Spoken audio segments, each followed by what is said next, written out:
Hello friends, आज हम बात करेंगे कि किराया अनुबंध यानी कि रेंट एग्रीमेंट 11 महीने का ही क्यों होता है। आधुनिक समय में हम किराएदार और मकान मालिक की जो व्यवस्था है बहुत ज़्यादा देखने को मिलती है और लोग बड़े बड़े शहरों में जो नौकरियों के लिए आते हैं और एक किराएदार के रूप में रहते हैं, और जो मकान मालिक भी है वह एक्स्ट्रा इनकम के लिए अपने घरों को खुशी खुशी किराए पर देते हैं।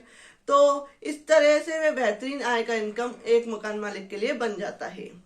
रेंट एग्रीमेंट एक कानूनी सब्जेक्ट है और उन सभी व्यक्तियों को जो किराए पर रहते हैं जो अपने मकान को किराए पर देते हैं उनको यह जानना जरूरी है कि क्या प्रावधान किए गए हैं। रेंट एग्रीमेंट लॉ क्या कहता है, रेंट कंट्रोल एक्ट क्या कहता है।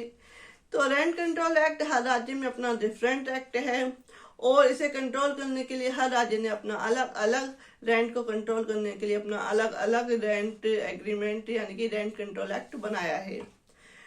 पर संपत्ति अंतरण अधिनियम पूरे भारत पर एक समान लागू होता है, एक जैसा है, और किराएदार और दोनों जो पट्टा है और जो किराएदार ये दोनों सेम है।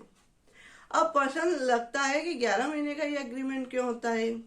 मीन्स आमतौर पर हम ये देखते हैं कि जब भी किसी प्रॉपर्टी को किराए पर दिया जाता है, चाहे वह मकान हो, दुकान हो या जमीन हो, मकान मालिक 11 महीने का ये एग्रीमेंट करते हैं, लेकिन यह ठीक नहीं है।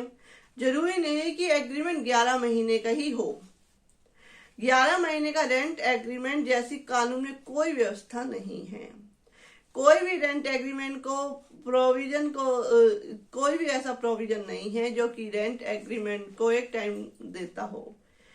11 महीने से कम का भी हो सकता है रेंट एग्रीमेंट और 11 महीने से ज्यादा का भी हो सकता है। 50 वर्ष तक का हो सकता है या इससे अनिश्चित काल के लिए भी हो सकता है रेंट एग्रीमेंट, पर जिसके लिए कोई स्पेसिफिक टाइम नहीं दिया गया है कहीं भी।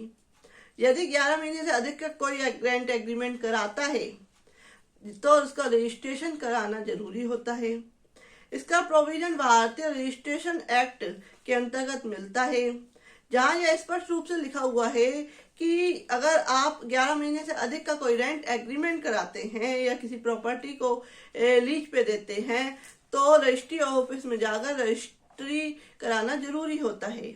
स्टाम्प ड्यूटी और रजिस्ट्रेशन शुल्क बचाने के लिए मकान मालिक जो होते हैं वह 11 महीने का एग्रीमेंट करते हैं।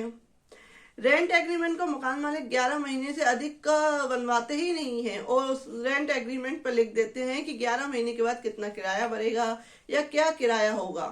इससे यह क्लियर हो जाता है कि एक बार रेंट एग्रीमेंट बनवा लेने पर अगली बार दोबारा बनवाने की जरूरत नहीं पड़ती और अगली बार मौखिक रूप से ही रेंट एग्रीमेंट चलता है।